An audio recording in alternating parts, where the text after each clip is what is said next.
Et suur tänu kõik, kes te siin olete, alustame eriolukorra veebikoosolekut, et olla kõik ühises inforuumis ja me tõesti seakasvatajana teame igaüks, mida me saame teha, mida me saame veel parandada, et meil oleks asi kontrolli all.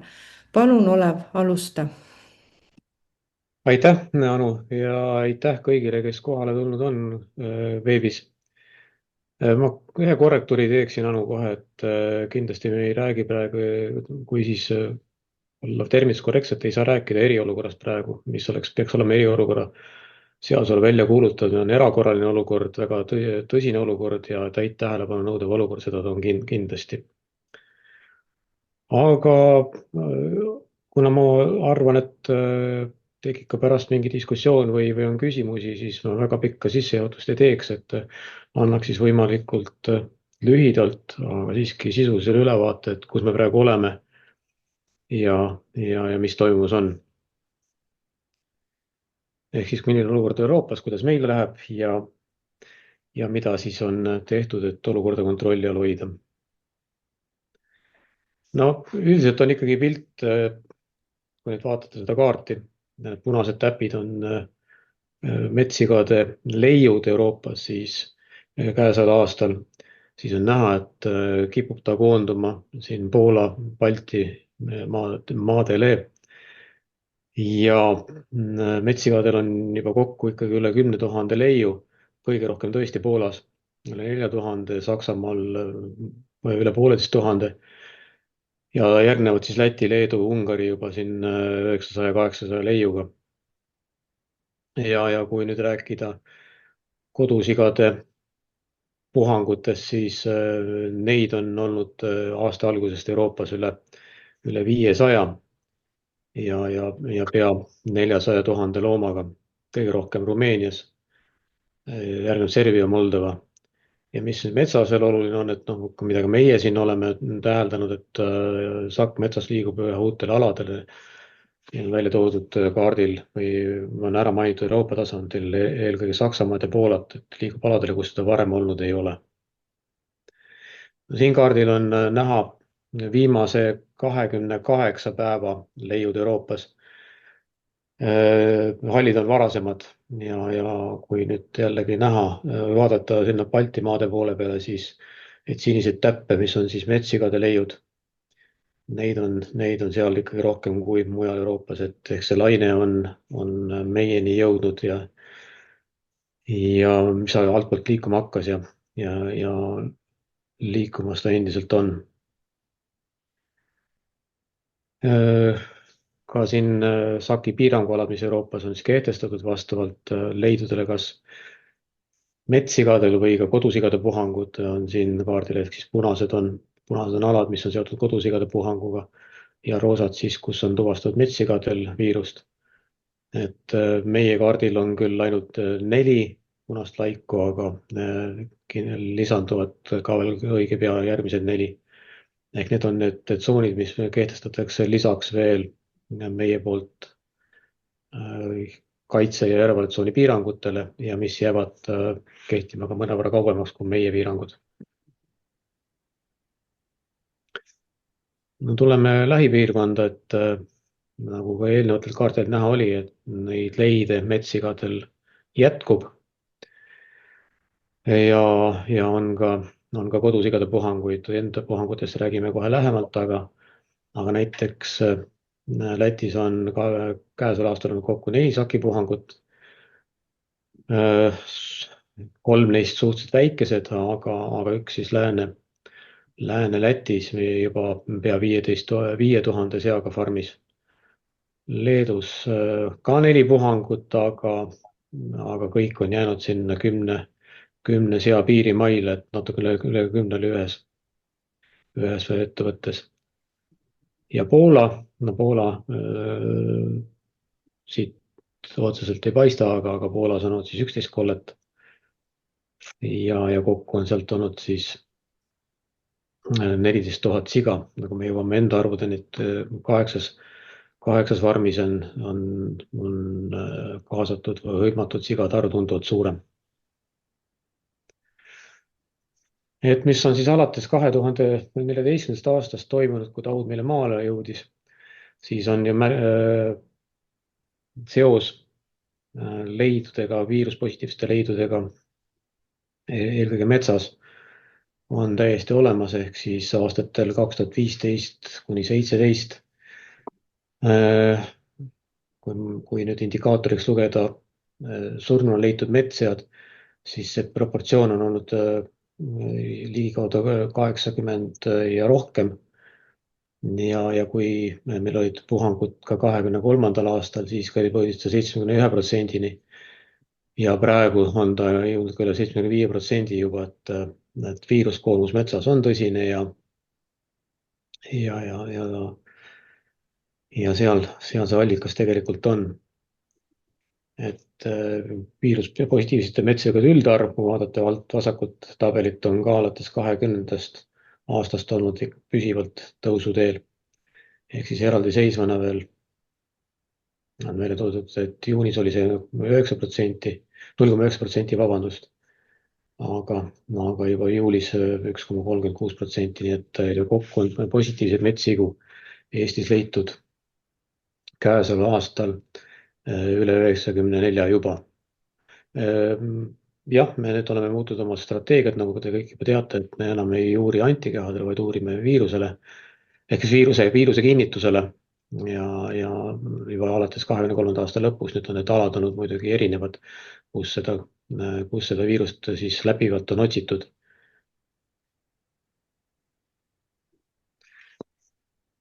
Meie olukord reedese seisuga, et metsas ei ole viirust veel leitud, mis ei tähenda, et ta seal olla ei või.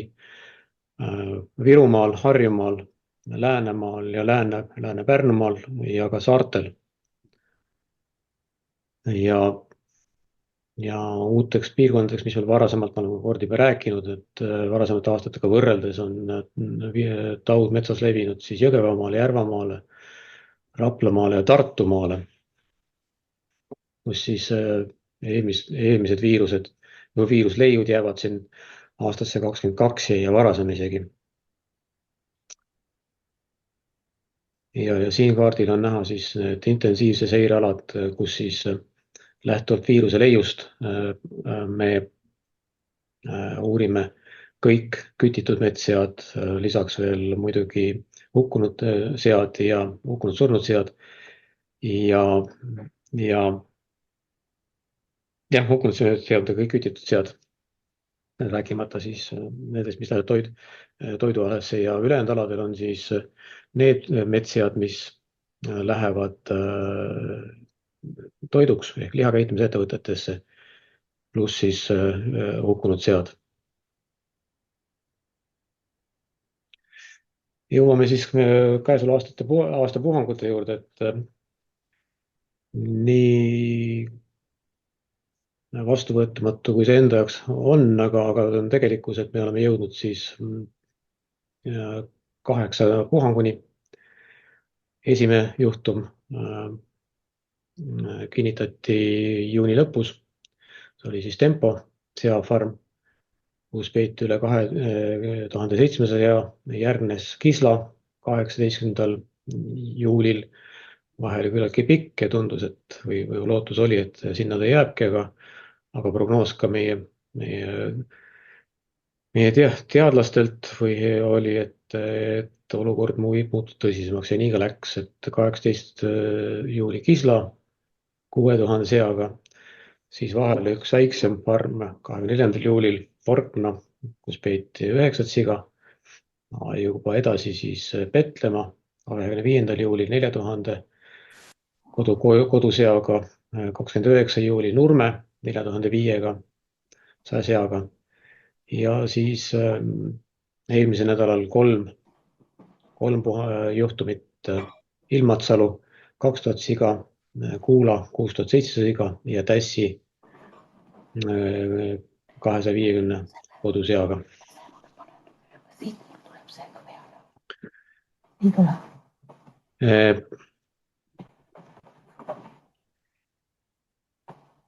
Ja kui me nüüd räägime praegu hetkeseisust, mis nendes üksustes toimub, siis tempo puhul oleme jõudnud nüüd tänase päevaga võimaluseni, et tunnistame kehtetuks ka järelevalvetsooni. Eelnevalt on juba kaitsetsoon kehtetuks tunnistatud, ehk siis möödunud on 30 päeva esmase puhastamise teesa lõpetamisest. Jah, kehtima jääb 3. tsoon, mis on kehtestatud Euroopa Komisjoni poole pealt, aga tingimused on seal tunduvalt leebemad. Siis kehtetuks saab juba tunnistada ka näiteks Borgna juhtumi kaitsetsooni piirangud ja nii samm-sammult me liigume siis leevenduste poole. Meiepoolsed kolde likvideerimise toimingud on lõpetatud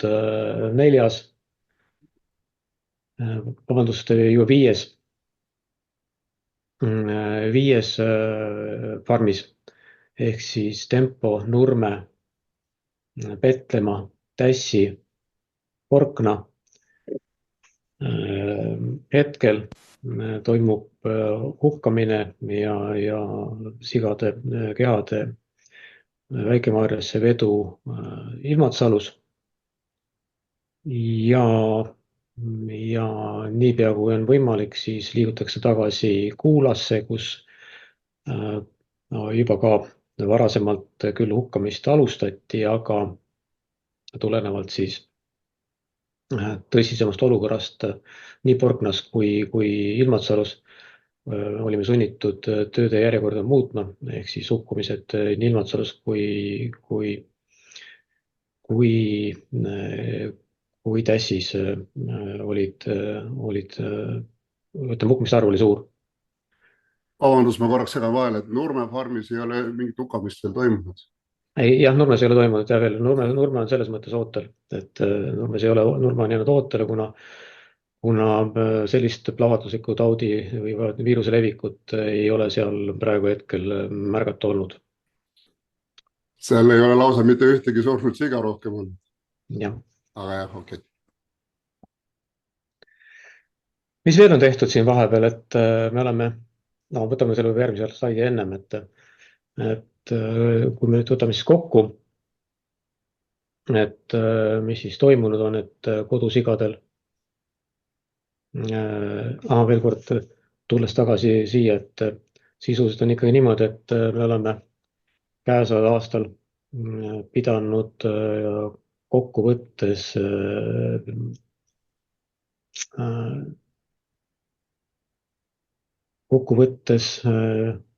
hukkama sisuliselt juba üle 26 000 sea või on hukkamisel kokkuvõttes. Et juba see osakaal sigade koguarvust, populatsiooni koguarvust Eestis on üsna tõsine.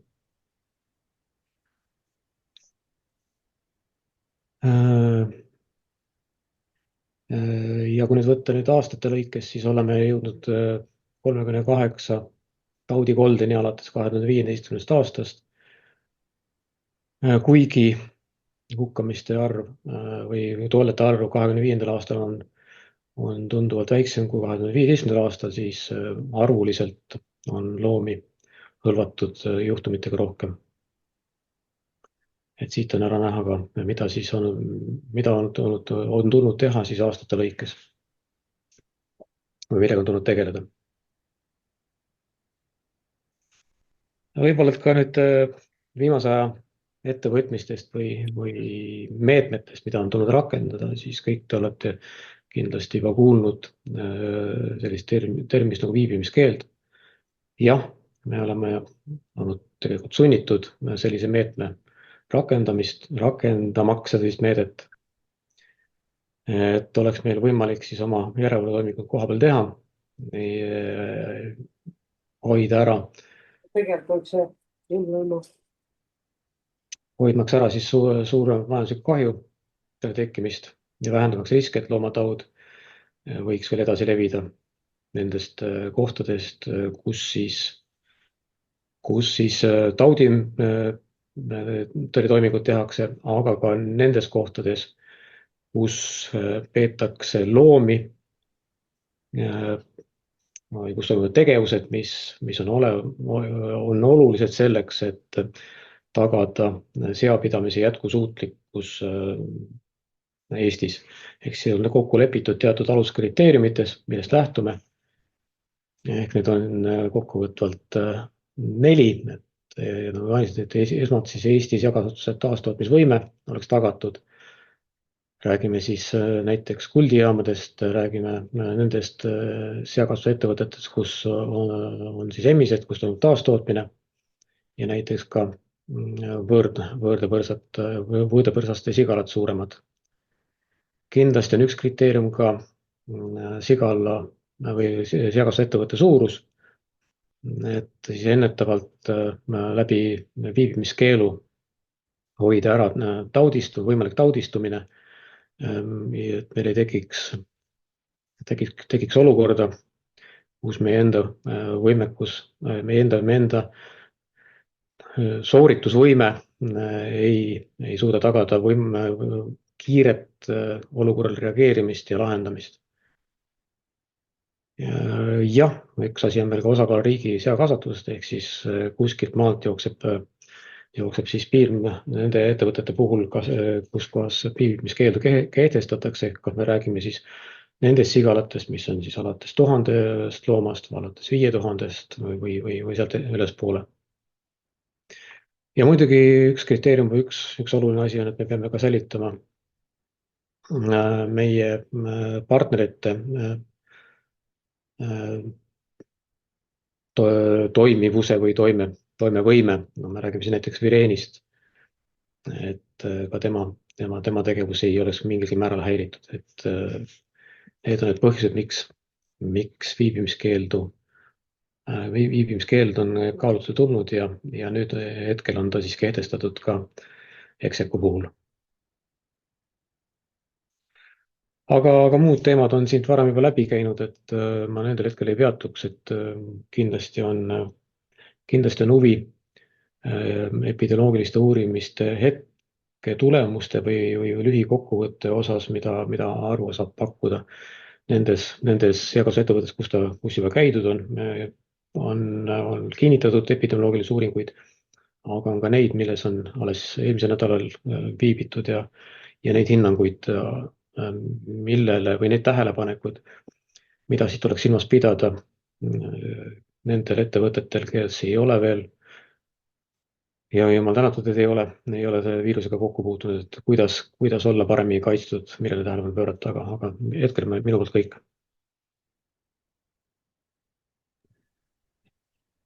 Aitäh, Olev. Kas on Olevile küsimusi? No võin korra veel, kui siin võimalus on, et täpsustada ka näiteks, et milline on olukord meil viimasel ajal erinevates piirkondades metsas, et kui juulis oli leide praktiliselt nagu välja jäid ainult Harjumaa, Virumaa ja Läänemaa ja saared, siis augustis on hooga jällegi esile tõusnud Viljandimaa, kus on seni 8 viiruspositiivset, Tartumaa 5 viiruspositiivset, aga vähemalt siis on leide olnud Järvamaal, Pärnumaal ja Põlvamaal. Ja kui mäletate või nägite seda kaarti, siis kui viirus on metsas, siis on oht piirkonnas olevatele farmidele suur. Ja võib-olla ka veel koostööst Keskkonnaametiga või keskkonna poolega. Meil on olnud siin arutelud ja juba kindlad plaanid, kuidas riske viiruse levikuks nii metsas kui ka farmidesse vähendada. Ehk siis on läbirääkimisel nõndanimetatud nulltolerantsi alade kehtestamine 20–25 kilomeetrit ümber farmide näiteks ja sama 20–25 kilomeetrit alates Läti piirist, kus siis küttimine peab olema väga intensiivne. Pikalt on olnud arutusel maaomanike suurem kaasamine, et kuidas seda tehniliselt lahendada, kuidas jahipiirkonna haldaja ka maaomanikele, andes üle jahiloa, annab üle ka kohustused, mida loa saaja siis täitma peab hakkama. Keskkonnaamet on lubanud tõustada ka järelevalvet küttimismahtude täitmise osas. Ehk siis need numbrid, mis antakse ja mis saavad olema vähemalt plaani kohaselt juba jahialade põhised, et neid tuleb ikkagi täita ja kui ei täideta, siis järgnevad ka meetmed, esialgu muidugi hoiatus, aga kuni siis jahiõiguse äravõtmiseni. Tahetakse parandada ka metssigade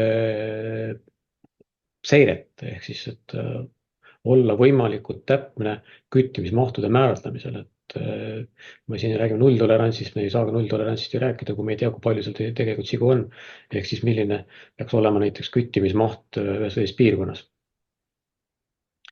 Ja muidugi nüüd varustuse küsimuse tugi, mida siis meie jahimehed meilt on soovinud ja on olnud ka ettepanekud, kuidas põllumaid kaitsta, aga see hetkel ei puuduta siis seafarme. Aga võib-olla tõesti minu poolt hetkel kõik. Aitäh, Olev, et meil oli Põllumajandus-Kaubanduskoda korraldas infopäeva põllumajandusgrupis ja seal oli ka juttu meil SAK-is, et just seesama põllupidajate, et metsameeste ja seakasvatajate omavaheline koostöö, et ma tean, et Põllumajandus-Kaubanduskoda pidi ka oma kodulehel üles panema need kontaktisikud, et kellega siis ühendust võtta, et kui informeerida ka, et kui keegi näeb seakarju, et siis seda koostööd nagu süvendada. Aga kas Olevil on küsimusi?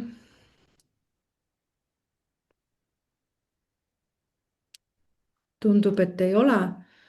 Aga Arvo, sinu kord, aitäh, Olev, sulle. Arvo, sinu kord, et ole hea, jaga ekraani või sa räägid oma märkamistest niimoodi Ma räägin ilma ettekandeta, ilma ettekandeta, olgu, aga aitäh sulle. et me väga midagi siin spetsiifilist ju ei saa esitleda. Räägiksin nagu siis üldisemas plaanis, aga ma võtaks veel siis selle olukorra nagu epidemioloogilisest vaatepunktist veel kord kokku, et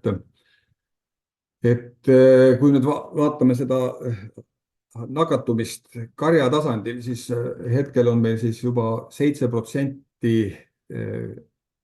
kõigist seafarmidest Eestis nakatunud, mis hakkab lähenema siis meil 2015. aasta tasemele, kus me saavutasime 10% kõigist farmidest, sai pihta meil. Nüüd ma räägin siis, see 10% oli tegelikult suuremad kui 100 seafarmi. No meil enamuses täna ongi, eks ole, suuremad kui 100, siis 7% on see väljendab enam-vähem seda sama protsenti. Aga kui me vaatame nüüd just neid, kes on rohkem kui 100 siga, siis seal on juba 9% nakatumine, et see tegelikult me oleme praktiliselt samas seisus kui 2015. aasta esimeses laines. Et 9% suurematest kui 100 seafarmidest on pihta saanud.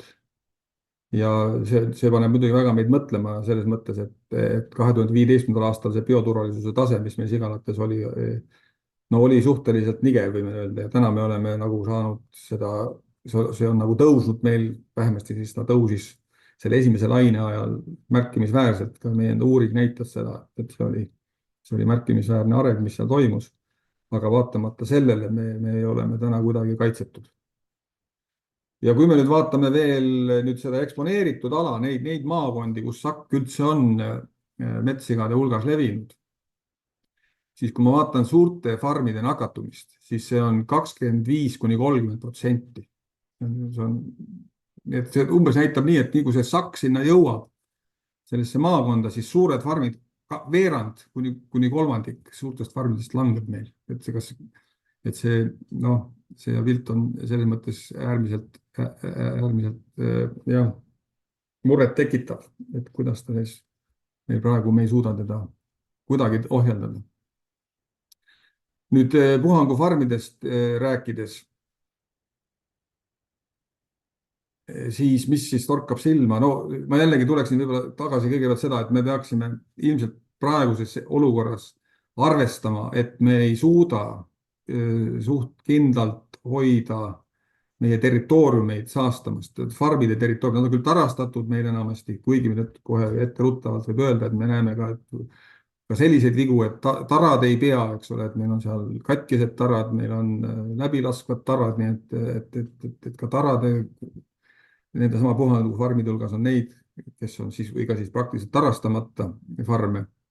Et ka seal on meil puudusi, aga isegi tarastatud farmide puhul me ilmselt peame arvestama sellega, et ikkagi viirus jõuab territooriumile. Et me territooriumid on paratamatult täna, veokid lihtsalt toovad selle meile territooriumile, sest meie desinfektsioonibarjäärid täna ei ole piisavalt head ka farmi territooriumide ees, isegi siis, kui ta kõik vastab nõuetele, sest noh, see on tegelikult alusteaduslik teadmine, et ilma pesuta desinfektsioon ei pruugi olla efektiivne ja me viisime nüüd hiljuti läbi ka seafarmides desinfektsiooni efektiivsuse uuringuid ja seal me ikkagi pidime järeldama, et vähemalt siis kusagil 60%, 60–70%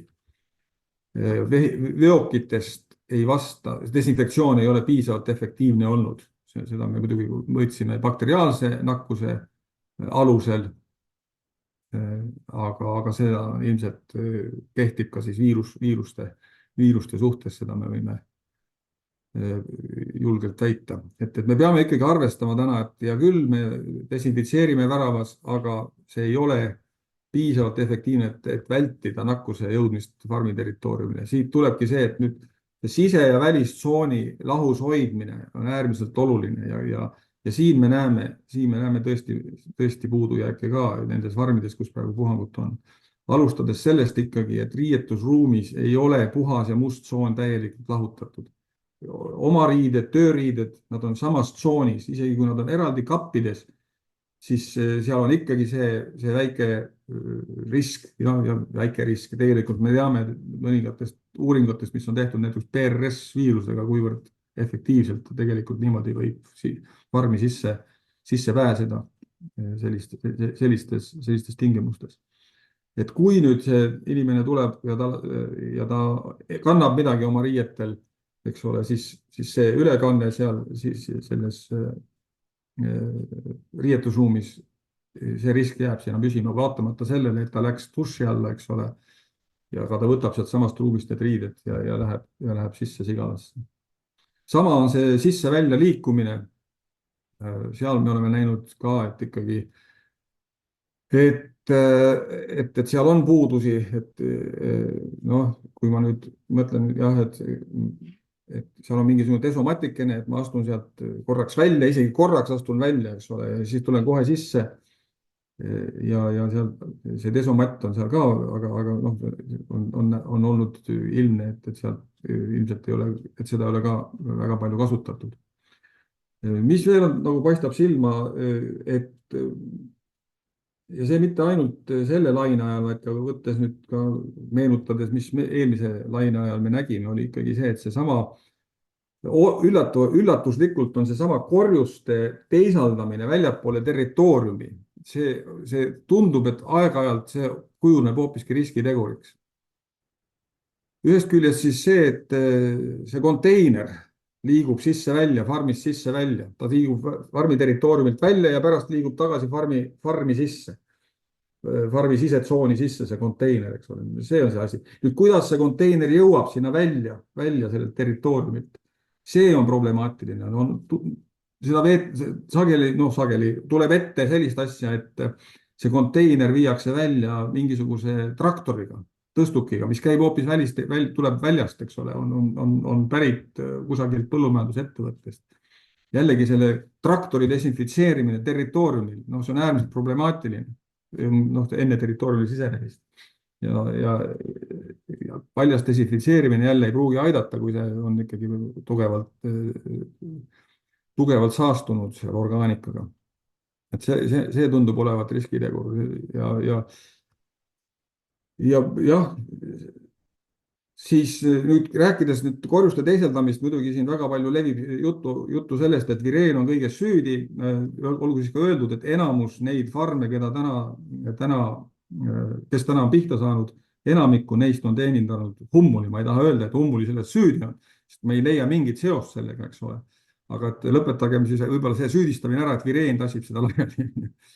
Et praeguselt ma ei taha siin hakata mingisugust sellist spekulatsiooni üles tõstma. Me ei näe mingit seost praegu, et see oleks kuidagi seotud korjuste teisaldamisega, selles mõttes, et see oleks korjuste teisaldamise autoga levitatud. See tähendaks seda, et see auto sõidab ringi mingisuguse nakatunud kraamiga, eks ole, aga seda me täna siiski eeldatavasti me liiga palju ei näe. Et see meil ei ole sellist seost kunagi ühegi puhangu puhul võimalik tuua, et see oleks kuidagi seotud korjuste teisaldamisega. Aga see teisaldamise protsess selles mõttes, et kuidas see konteiner jõuab välja territooriumilt ja sealt tagasi, et see tundub meile olevat problemaatiline. Minu isiklik arvamus on, et me peaksime seda vältima, et see konteiner, et see siga ja see konteiner, see hukkunud siga ja selle ladustamise konteiner oleks sisetsoonis üldse. See hukkunud siga peaks tõstetama kohe välja ja ladustama ka seda konteinerit kogu aeg sellest hoonest väljas. Ja seda siga peaks paigutama sinna konteinerisse nii-öelda väljast töötav isik ja see väljast töötav isik ei tule sisse, eks ole, ilma, et ta oleks läbinud hügieenisolme uuesti. Et need on need tähelepanekud, meil on olnud enamik puhanguid on olnud sellised, mis algavad ühest-kahest juhtumist. Nüüd meil on üks viimaseid puhanguid on nüüd selline, kus meil on kahtlustame nakatumist, kus ühe ööga hukkus, sisuliselt ühe ööpäevaga hukkus 10 siga. Ja tundub, nagu nakatumine peaks olema toimunud massnakatumise teel. Meil ei ole sellele veel nagu veenvat allikat leidnud, et kus see massnakatumine sai toimuda, aga siiamaani kõik teised nakatumised on olnud sellised, algab ühest-kahest seast. Nurme farmi puhul me teame, praegu ongi meil üks juht ja rohkem ei ole sealt tekkinud. Et see viitab sellele, et see on siis nagu selline väga väikese doosiga nakatumine, mingisugune väga halbade asjaolude kokkulangemisel, eks, et ei ole sellist nagu allapanuga või nagu meil esimese puhangu ajal ka söödaga nakatumist kahtlustasin mitmel puhul. Aga jah, et muidugi söödaga nakatumine praegusel hetkel, kus meil toimub vilja varumine, eks ole, ja söödatehased tegelikult valmistavad sööta, küll mitte võib-olla sigadele uudseviljast, siis teised loomaliigid saavad seda uudsevilja ka ja seal on see ristsaastumise võimalust, ma ei saa kuidagi välistada, me kõik teame väga hästi, kui raske on olnud välistada veisesöötades loomse proteiini esinemist, eks ole, see söödatööstustes on see ristsaastumine ikkagi toimunud ja ka täna selles suhtes peavad söödatööstused olema äärmiselt tähelepanelikud, et igasugust sellist ristsaastumist sealt ikkagi vältida praegu, sest et see oleks praegu väga kurb, kui me peaksime sedapidi hakkama neid asju kahtlustama rohkem. Et jah, muidugi epidemioloogiline pilt ikkagi, me näeme seda, et juhud tekivad ainult praegu ikkagi eksponeeritud alal, see tähendab seda nendes piirkondades, kus metssigade hulgas nakkus levib. Et söödatööstuste kaitseks räägib see, et ühtegi puhangut ei ole väljaspool seda tsooni täna tekkinud, et kui ta nüüd söödaga leviks, eks ole, siis me eeldaksime, et ta võiks ka kusagil mujal niimoodi välja lüüa, aga tänaseni seda pole juhtunud, nii et see on jällegi natukene julgustav, et me ei pea seda võib-olla siis kahtlustama, aga ma veel kord ütlen, et see ristsaastumise ja mure minul isiklikult ikkagi on. Nii et jah, selles mõttes ja jällegi endiselt me ei saa täna või saame täna õnneks öelda seda, et meil ei ole farmist farmi levikut, mis on ainuke positiivne nähtus selle juures, aga tõesti need protsendid, et kui me vaatame just suurte farmide langemist praegu nendes piirkondades, kus meil metssigade hulgas levib, siis see on muret tekitav. No nii, minu poolt võib-olla esialgu kõik. aitäh, Arvo. Sa näed ise ka, siin on paar küsimust. Esimesele küsimusele sa põhimõtteliselt vastasid ära, aga teine küsimus selle Ulve juurest on loomade vedu tapamajja ja Randol on küsimus, et kui suur ohutegur on sõnniku ja läga käitlemine, vedu põldudele ja biogaasi. Jah, ütleme nii, et mõnes puhangufarmis me näeme seda, et see tõenäolise nakatumise aeg langeb kokku väga aktiivsele liikumisele. Me ei saa öelda, et see oleks kuidagi otseselt kindlasti loomade veoga seotud, aga see on olnud seotud, see nakatumise perioodil on toimunud nii loomade vedu, söödavedu, laipade teisaldamine territooriumilt ära, eks ole, et niisugust väga tohutu palju liikumist langeb nagu just sellele ühele mingisugusele konkreetsele perioodile. Noh, et loomade vedu ma pigem täna leian, et me ei ole näinud selliseid seoseid, mida me saaksime otseselt seostada, et see on kuskilt sealt alanud kuidagi sealt loomade veo estakaadi lähedusest või midagi, et see nakkus oleks nagu sealtkaudu sisse tulnud. Et sellist kahtlust meil täna ei ole kusagil tekkinud. Teine küsimus oli biogaas.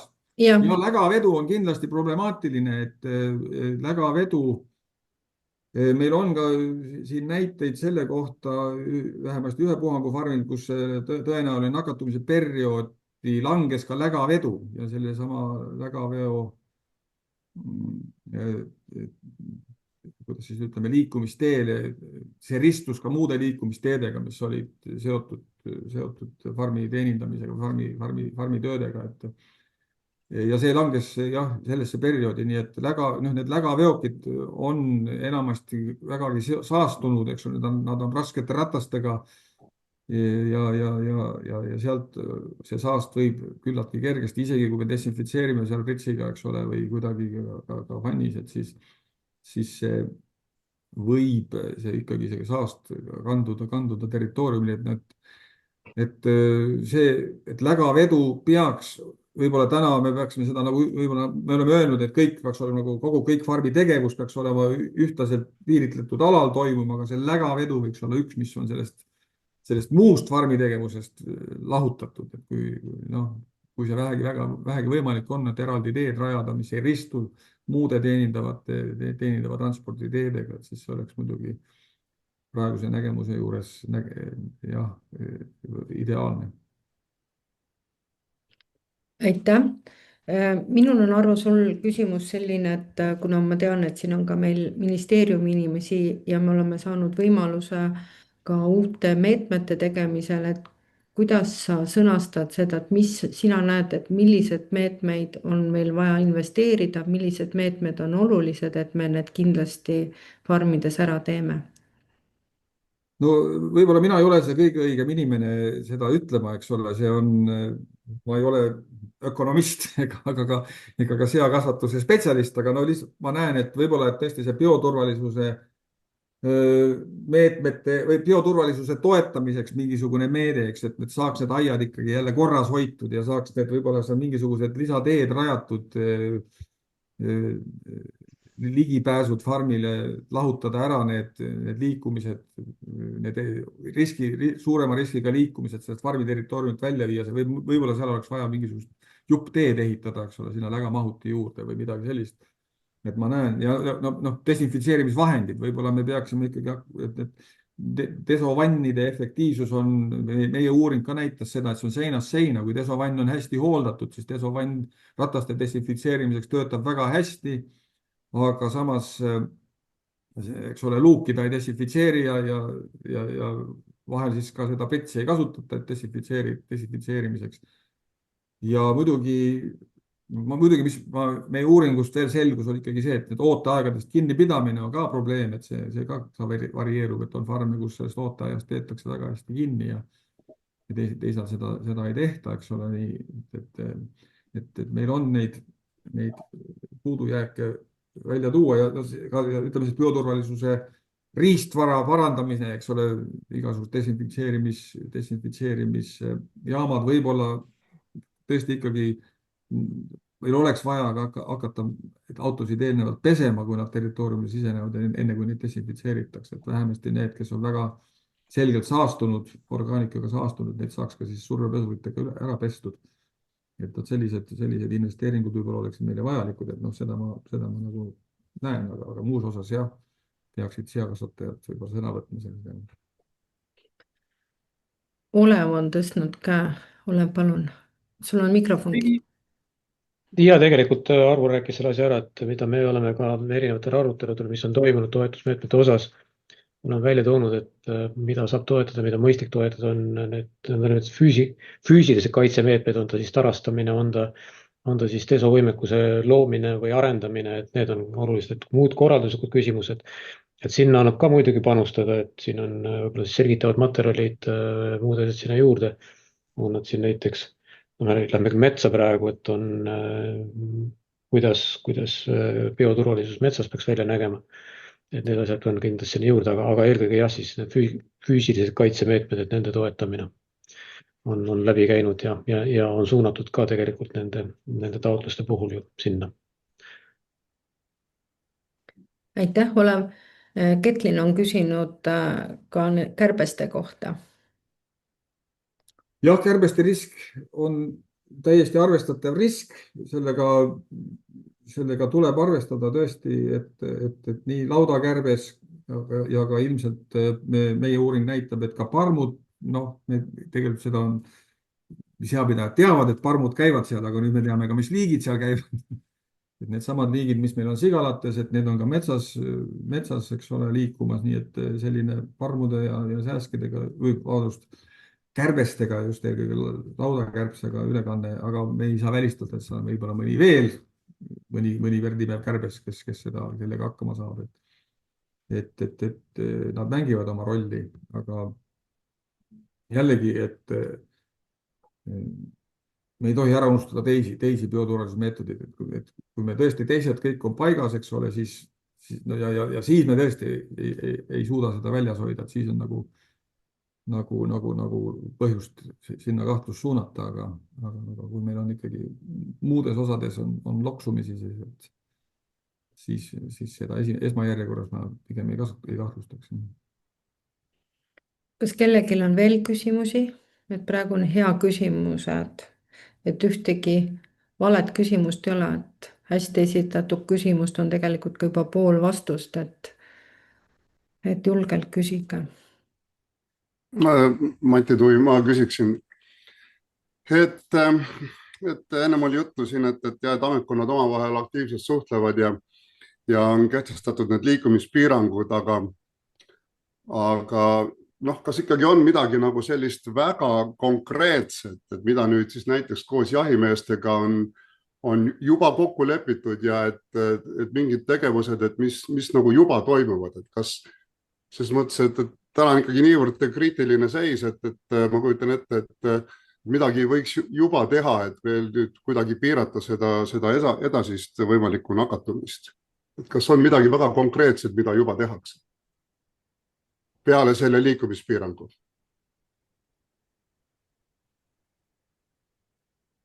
No võin vastata, et väga konkreetselt on räägitud ikkagi, mitte räägitud, et homme on tegelikult kohtumine juhtkondade tasandil, kus iseenesest need nulltolerantsi teemad sisuliselt läbi räägitakse ja ka kokku lepitakse, et kuidas selle jõustamine hakkab välja nägema.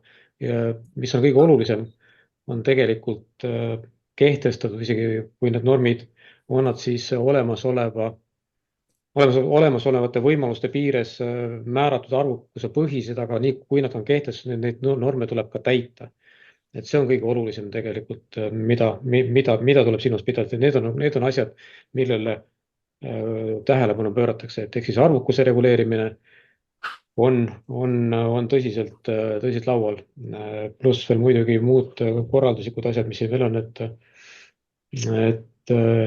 lisasöötmine ja matmispaigad, mis Keskkonnaametiga arutamisel on, et kuidas neid asju lahendada juhul, kui peaks vajadus tekkima. Ehk siis mitte lisasöötmise võimalus, vaid lisasöötmise ei tohi olla peibutussöötmise korraldus, kui palju kuhu, et peibutussöötmine ei muutuks lisasöötmiseks, elutussöötmiseks. Aga veel kord, et teravik on praegu küttimismahtude seadmises, nende täitmise järelevalves, et sellega tegeletakse. et need normid, mis on seatud, need on ülevaatamisel ja jahihooajaks veel kehtestamisel, et siin on räägitud mingi hetk tagasi, vist eelmine nädal, et juba pea 4000 seast, mis alates märtsist on kütitud. aga suvel ei ole see nii lihtne, et kui siga on viljas või maisis. Ja sügisest, kui hooaeg lahti läheb, on ootus, et need normid on kõrged, juurdekasvu ulatuses vähemalt, kui mitte rohkem. aitäh, Olev, kui sa vaatad, võtad selle chati lahti, et seal on pilt sellest Postimehest, et tõstukijuht ja kaitseriietus seljas, et kuidas sa seda kommenteerid või kommenteerib seda Arvo? et ma ei näe seda. ei, pilti ei ole, aga siin on kirjeldus, et pilti ma ei näe, aga autojuht kasti ääres on kenasti dressis, lisaks see, kas tekib nagu katkine mahlavakk, kast lekib nagu mahlavakk. Puudub teadmine, et need lekiksid, ju kindlad nõudmised veoks. see, kui tegu on näiteks kastiga, kus toimub hukkamine, see on eraldi teema. ehk siis, kus gaasitakse, aga auto, kuhu ringi tõstetakse, peab kindlasti olema lekkekindel.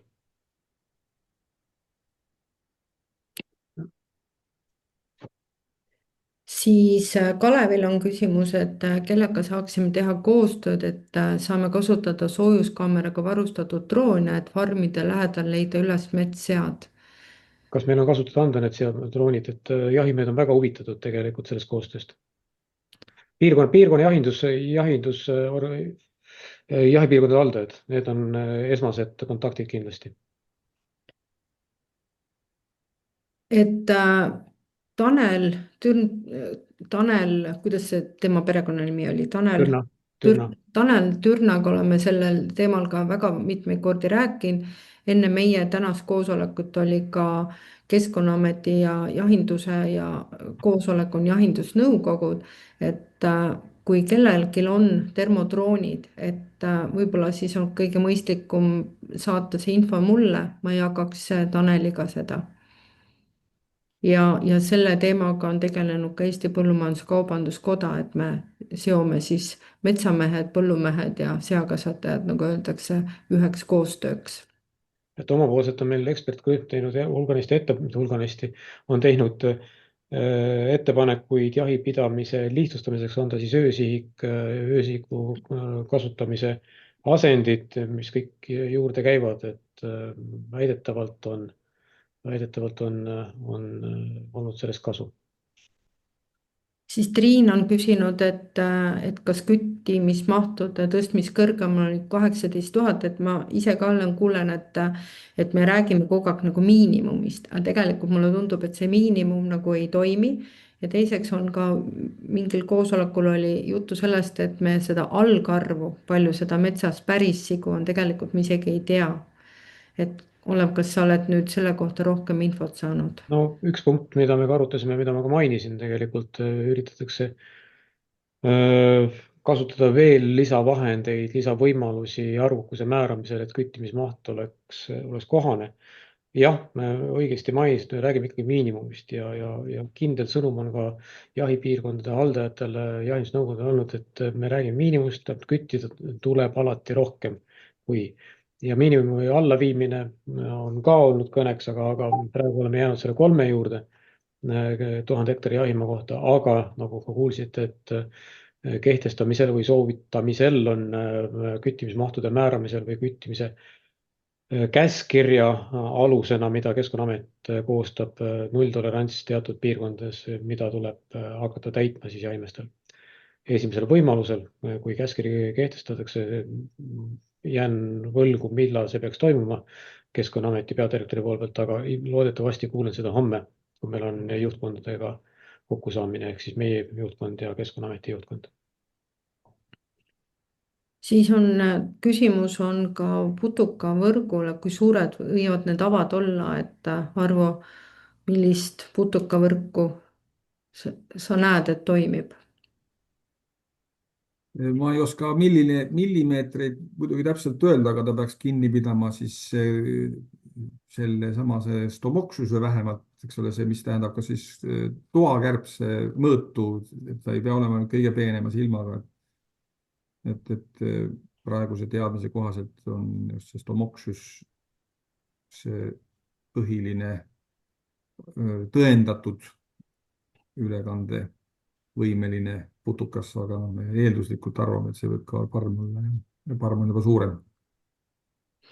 siin on muidugi ka Tarmol on kommentaar ka, et või ütleme, mitte kommentaar, vaid et mitu puhangut on olnud talvel, mitu puhangut on olnud suvel, see võiks juba midagi näidata, mis meie tegelikud ohud on. Et võib-olla natukene seda kommenteerida. Ja Eestis on 0 puhangut talvel ja kõik puhangud on suvel. Ja seetõttu me ütlemegi, et see on suure tõenäosusega, et seal on ka putukad mängivad rolli, aga ärgem unustagem, et suvel on metssea populatsioon võrreldes talvega 3-kordne.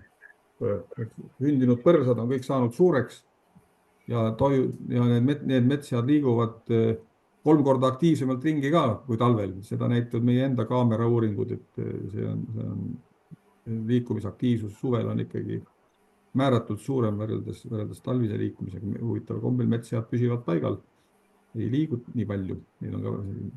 Aga võib-olla veel täiendus Arvole, et minu arust kas lätlastel eelmine aasta või üle-eelmine aasta oli puhang oktoobris, viimane isegi vist aastas. Ja Leedus on olnud ka talve, minu arust oli isegi jaanuar äkki juhtum kodus iga. Need on ikkagi äärmine, see on selge. Ja need on üksikud juhtumid, jah.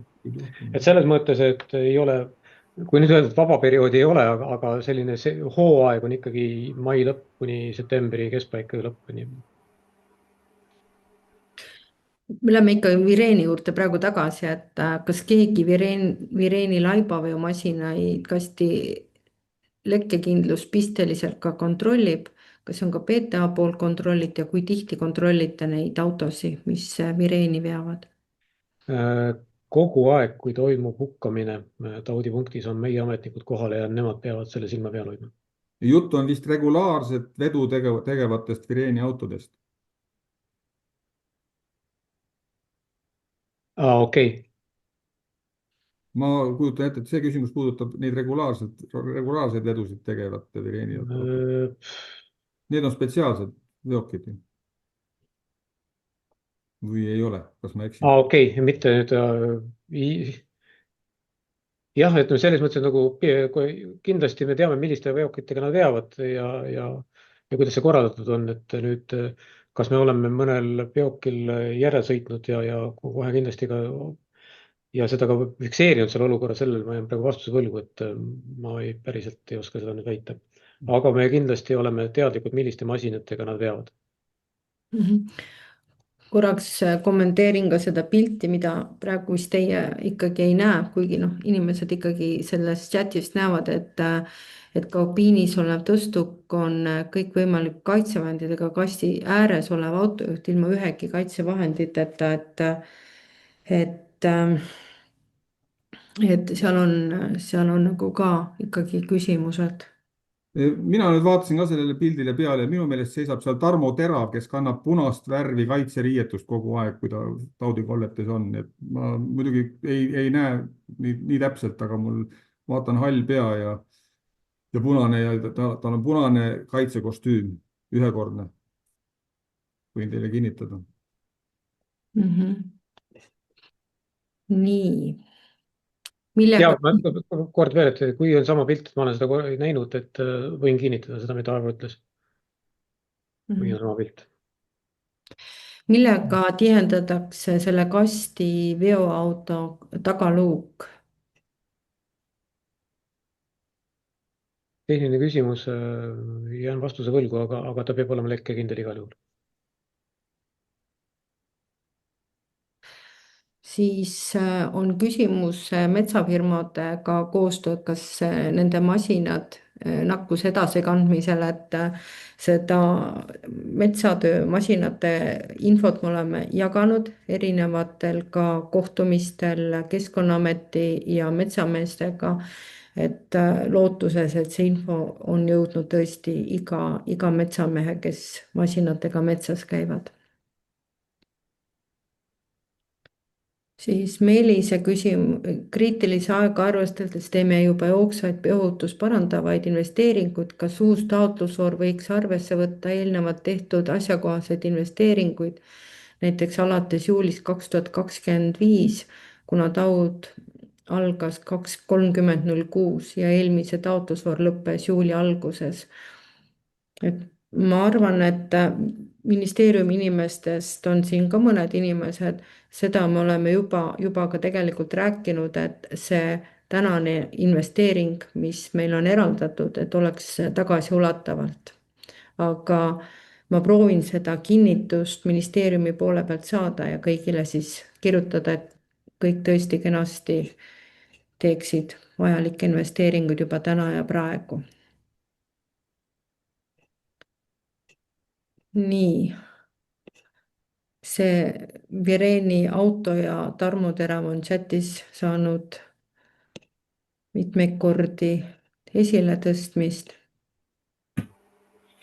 Siis Made on kirjutanud, et tahab pöörata jahimeeste raskustele. Jahid toimuvad öisel ajal, kus looma tabamisel tihti toimivad kestvad kella 2-3 varahommikul. Needsamade vabatahtlikud alustöötavad inimesed peavad hommikul ka kell 8 päris töökohtadel tööl olema ja et võib-olla siin lisaks, et siin on võib-olla selline kommentaar. Et Made, äkki sa räägid, mis mõtted sul sellega seoses on? Või sa lihtsalt juhid tähelepanu? No on mind kuulda? Jaa, väga hästi, aitäh.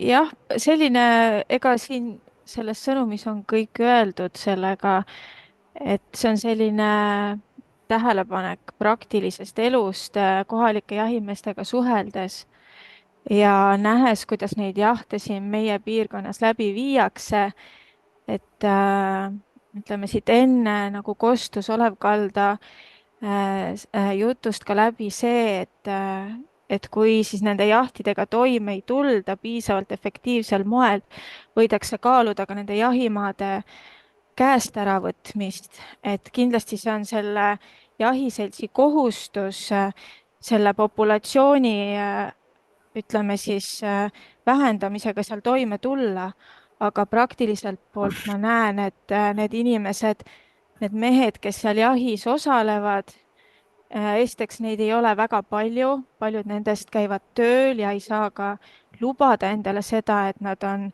hommikul magamata, et ja lisaks on nagu kosta ka seda, et jahimees ju ise rahaliselt panustab sellesse, et ta saaks üldse seal jahis osaleda, tal on, ütleme, ise ostetud endale relvad, moon ja ütleme, sõidab ka sinna jahipidamiskohta ise oma auto ja oma kütusega. Et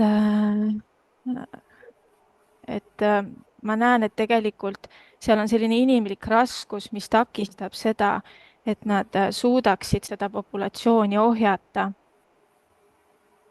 Ja noh, sina, Anu, oled rohkem kursis, et kas sealt on nagu jahimeeste poolt sellist nagu signaali tulnud, et võib-olla need kutselised jahisalgad, mille võiks, ütleme siis, kohe operatiivselt põllule saata, kes siis nende seakarjade tapmisega pihta hakkaks.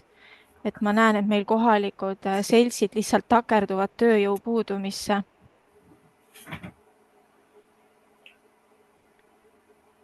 Olev. Jaa, et ma ilmselt alustasin ikka väga valest otsast, kui ma hakkasin jahimeestest rääkima.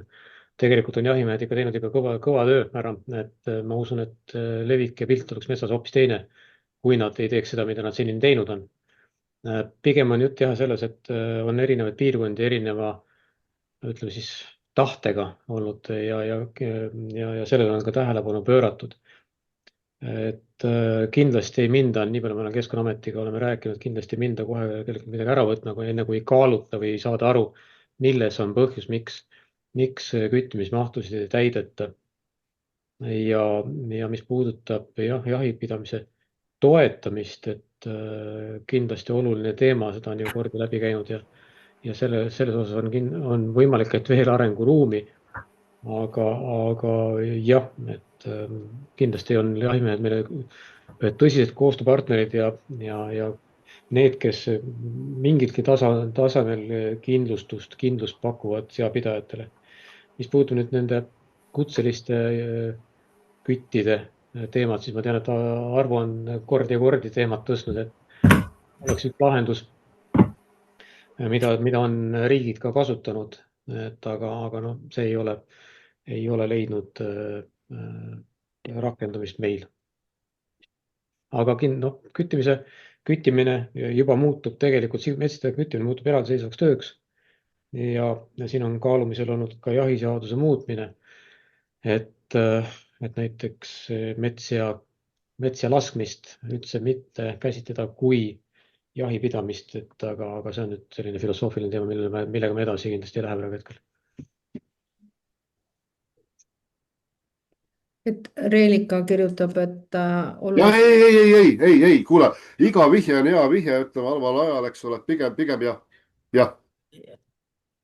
Kalev, kas sa räägid meiega?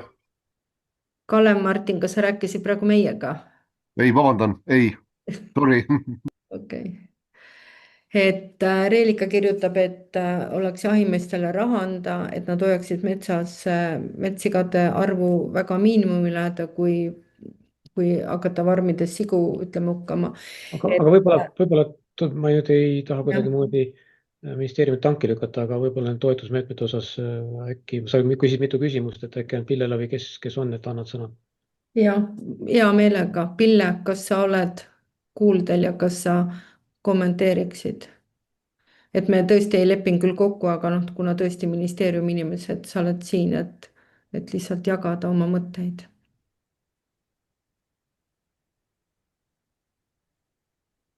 Pille? Ta vähemalt oli, aga nüüd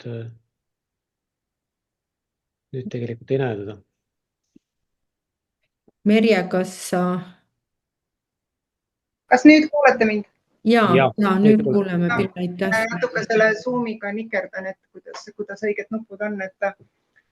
Et põhimõtteliselt kogu selle tausta juures ja mis te räägite, et need teemad on jõudnud ministeeriumi ja on jõudnud ka valitsuse lauale. Et oli ju siin laupäeval ja olete lehes lugenud ka seda erakorraline istung SAK-i teemal ja oli lisaks Alaska kohtumisele teise teemana SAK, et sinna valitsuse istungile läksid meie poolt nagu need võimalikud meetmed, siis mida oleks võimalik veel kasutada ettevõtluse, ütleme siis jalule aitamiseks või uuesti taastamiseks või mis need investeeringuteks, et teatavasti eelmises valitsuse otsusega 1,5 miljonit investeeringuteks on ju juba eraldatud reservist, et selle saab käiku lükata. Aga seekord siis otsiti veel neid võimalusi, mis oleks veel võimalik teha, et üks pakett ongi siis need ettevõtetele või seakasvatajatele suunatud meetmed, kas siis seoses võib-olla mingisuguste nende farmide kasutuselevõtuga, kui on tarvis, et pikkade piirangute all olevad farmid ei saa põrsaid sisse võtta, põhikari toodab neid peale, põrsad on vaja kuhugi viia, et investeeringumeedet laiendada ka sellele ringile. Et teine selline pakett ongi siis jahindusega, mis ka siit mitu asja läbi käis, et jah, saan kinnitada, et need info nii nende droonide kasutuselevõtuks kui ka selleks, et jäägriüksusi või et suurendada neid kütmismahtusid farmide ümber, et kõik need teemad olid laual, et tegevuste osas on need kõik toetatud, et praegu hetkel ongi siis küsimus, et millistes mahtudes ja millistest allikatest ja kas riik suudab midagi reaalselt omalt poolt juurde pakkuda olemasolevate ressurssidele, mis juba kasutada on, et need arutelud jätkavad. Täna on siin mitu kohtumist nii Rahandusministeeriumiga, on Kliimaministeeriumitega, et nii nagu PETA kohtub siin ametiga, nii nagu teie kohtute siin ettevõtjaorganisatsioonina oma koostööpartneritega, et samal tasemel siis ka ministeeriumid ja valitsuse tasemel need arutelud käivad, nende lahendusi otsitakse, iga päev, iga tund siin infot tuleb juurde või vahetub. et hetkel rahalisi lisaotsuseid tehtud ei ole, aga need tegevused ja need vajadused nendest tegevustest on kõik laual ja neid arutatakse ja kaalutakse ja otsitakse ressursse. Et kui ma nüüd niimoodi hästi kiirelt võtan selle ministeeriumite tasandil tegeva töö kokku, et Pille, ma küsin sinu käest, et enne oli küsimus selle tagasiulatavalt, et kas see on võimalik meetmesse sisse kirjutada, et praegu üldine, nii nagu sa ka ise ütlesid, et üldine põhimõte on, et esimese või ütleme sealt ikkagi tagasiulatavast selle puhangu algusest või ütleme esimestest juhtudest, et iga meede, kui see nüüd uuesti avatakse, vaadatakse kindlasti üle, aga ma praegu esimese hooga ei julgeks küll arvata, et see kaalumisel ei oleks ja ei võiks nii minna. See vajab muidugi üle kinnitamist ja täpsustamist, minu praegu ütlemine ei ole ju ei põhine mingil konkreetsel eelnõul või arutelul, vaid üldisel sellel kontseptsioonil, mida on kasutatud. aga ühesõnaga me uurime ja kinnitame selle kenasti nagu koos üle. Nii, kas on veel küsimusi, et nagu te näete, on meil tõesti kõik inimesed olemas, kes esialgsed küsimustele saavad ka anda vastuseid või sisendit. Arvo, kas sa tahad midagi täiendada veel? ei, hetkel ei ole midagi väga lisada. Nii, Maarja, küsid oma häälega. Ja, tere. Tere. Mul oleks küsimus Arvole, et seoses biogaasiga, et kui näiteks biogaasi ettevõte kasutab läga taudikoldest ja seda läga töödeldakse koos muu materjaliga biogaasi ettevõttes 42 kraadi juures 37 päeva. Et kas me võime siis öelda, et see tegelikult see tulemus on ohutu, mis sealt siis välja tuleb? Ma ei tea, oskad sa äkki kommenteerida? Jah, ma julgeks öelda, et ta on sel juhul ohutu. Ja lisaks ta pärast seda läheb veel laguuni seisma ka mingi perioodiks, see tigestaat. Nii et see 42 kraadi ja kuu aega, eks ole, see on aga kui tõesti topeltgarantiid vaja, on võimalik ka laguunis ja seda tigestaati ka segada kustutamata lubjaga näiteks. Ja siis aga põhimõtteliselt see temperatuur ja see aeg, 37, see on ikkagi kuu aega, eks ole, selle temperatuuri juures ta inaktiveerub. Aitäh sulle. Aitäh, Maarja. Nii, kas kellelgi on veel küsimusi? Praegu ei ole. Aga mina tänan teid kõiki, kes te siin olete, sest filosoofilises mõttes on tõesti see, et tugev on see, kes teab, et ta üksi ei ole. Ja minu meelest need meie tänased ka väikesed töörühma koosolekud, ministeeriumis läbirääkimised, kooskõlastamised on kõik olnud väga toetavas ja väga sellist lahendust otsivates atmosfäärides ja see ühtne vaim ja ühtne koostöö kogu selles sektoris on minu meelest äärmiselt toetav ja kõik küsimused, mida me oleme rääkinud, on saanud ka kogu aeg lahendust ja minu meelest sellised kriisid näitavad tegelikult see, kui tugevad me koos olles oleme. Ja kui need tänased punktid ma korraks kaardistasin niimoodi ära, et siis vaadake palun üle oma territooriumid, vaadake palun üle oma puhas ja mustad tsoonid, pesud, autode pesud, sisse-välja liikumine, korjuste teisaldamine ja autode puhul ka see ooteaeg. Aga Arvo, võib-olla sa saadad minu meilile selle uuringu, mis puudutab desovahendite uuringut, et ma jagaks siis kõigile või lisan meie selle koolituse materjalide juurde ja võib-olla saadab ka selle oma ettekande, et jagada siis selle lindistuse juures siis desovahendite uuringut ja Olevi ettekannet. Aga Olev, kas seda... Kahjuks sellel on veel praegu veel avaldamispiirangud, kuna see on suurema uurimisgrupi uurimistöö osa, nii et ma saan praegu ainult suuliselt esitleda neid tulemusi, ma ei saa midagi praegu kirjalikult jagada. Aga olgu, ma küsin su käest niimoodi, et millised desovahendid näitasid paremaid tulemusi? no vot, ma ei tahaks ka siin praegu väga sõna võtta sel teemal, kuna andmed ei ole lõplikult, analüüsi tulemused ei ole lõplikud. aga no me nägime küll esmases analüüsis, et seal mõningane erinevus on, jah. aga ma seda praegu ei saa nagu välja käia, et see, jah.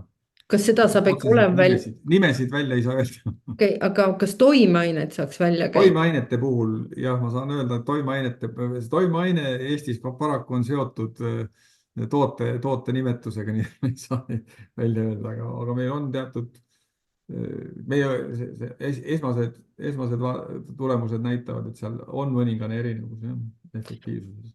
aga kas olev saab öelda, et mis on hea toode? No, eks me tugineme ikkagi arvamustele ja räägime need asjad läbi, enne kui me paljud välja lükkame. no täna on need kõik, nad on läbinud ju hindamised ja nad on läbinud sertifitseerimised, nii edasi, et nad on jah, et toime peab olema, kinnitatud tooted, nii et jah. toime peab olema tagatud tegelikult iseenesest. et see võib olla seotud ka kasutamise eripäradega, et selle tõttu ma ei saa neid nimetusi välja öelda, me peame andmed põhjalikult läbi analüüsima. Sama siin. aga ma küsin, kas Virkon on hea? Virkon on hea, jah. Virkon on hea, aga nagu jõuamegi sinna, et kuidas kasutatakse ja nii edasi. Aga hea küll, et tegelikult oli mul käsi püsti teisel põhjusel, et Anu, sa mainisid ka, et kas me võiksime tegelikult ka mingi regulaarsusega infot jagada, kas on siis nüüd see Zoomi koosoleku vorm või miski muu. Et vaieldamatult, et nüüd ei ole nii, et me täna rääkisime ära ja 2 nädala pärast uuesti, et kui siin on mingeid arenguid, kui on midagi uut pakkuda, siis võiksime seda teha. Mida võiksime või teeme seda. Aga lepiks siis sinuga võib-olla Eitri päriselt kokku formaadi ja viisi, kuidas me teeme, et kas me jätkame Zoomis või on mingi muu viis, kuidas me infot jagame. Kuidas kogume küsimused, kuidas pluss veel muidugi, et omab ülevaade, aga ka küsimused ja vastused, et kuidas me kõike teeme. Et sobib see nii? Ja sobib küll, et ma arvan seda, et üks lihtsalt mõte, et kuna meil ei ole kõikide meiliaadressid, et kui me paneme selle lindistuse ülesse, siis ja Teamsis saab ka tõesti seda teha, aga teeks siis niimoodi, et meil see info, kuhu me paneme selle info üles, et mis hetkel ja on seda ühist mõtteruumi hoiame, siis me paneme selle Eesti Tõusigade Aretusühistu kodulehele üles uudiste juurde kohe, et kõigil oleks näha, kuna meil ei ole kõikide meiliaadresse, kes siin praegu on. Et tõesti, siin on kuni 100 inimest olid olemas ja juba tean ka seda, et meil kõik ei pääsenudki ekraanile või siia veebikoosolekule, et oli limiit olevat täis olnud, nii et. Näitaksin lõpuks ühte slaidi, mis nagu näitamata jäi. Et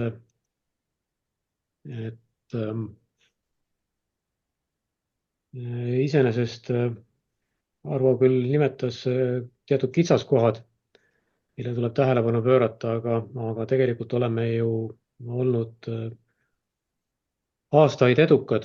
Nüüd võimalik, et tuleb vaadata üle, mida tehtud on, kuidas tehtud on, aga üldiselt me teame ju, kuidas neid riske on võimalik maandada. Nullriski vaieldamatult ei ole olemas, nii nagu mainis ka Arvo, aga üldpõhimõtted on ju teada ja neid tuleb ka järgida, et kindlasti on 2 poolt, on see, mis toimub väliskeskkonnas, mis toimub metsas, et kuidas seal viirust kontrolli all hoida, mida saab riik teha oma toega, aga kindlasti on põhiroll, väga oluline roll on loomapidajal endal.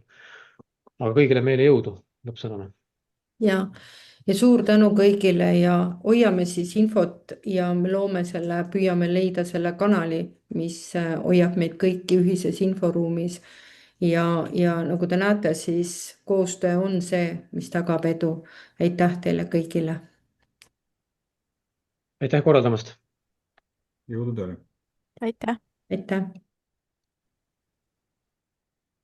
Aitäh, head aega. Head aega.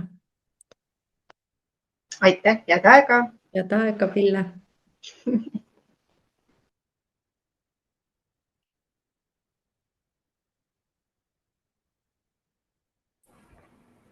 Suured tänud, head aega. Ja head aega, suur tänu.